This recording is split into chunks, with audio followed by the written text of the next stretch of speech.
Now let's wire this project.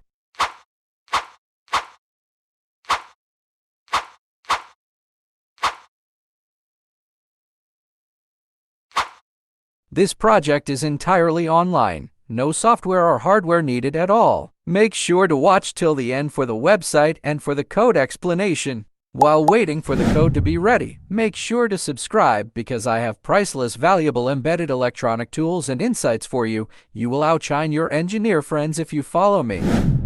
The code for this project is divided into 5 main sections. Pin definitions. This section defines the data, clock, and reset pins used to communicate with the shift register and 7-segment display. These pins allow the Arduino to control the display by sending data through the shift register. 7-segment display character mapping. The numbers array holds byte values representing numbers 0-9 for a common cathode 7-segment display. Each byte corresponds to the segments that should be lit to display each digit on the display. Setup function. The setup function configures the data, clock, and reset pins as output pins. This ensures that the Arduino can send signals to control the shift register and the 7-segment display. Main loop counting sequence. The loop function cycles through numbers 0-9, displaying 2 numbers at a time on the 7-segment displays with a 1-second delay. This creates a counting sequence on the display, incrementing the displayed digits every second. Display and shift out functions. The display number function resets the shift register and sends data to display 2 digits on the 7-segment displays.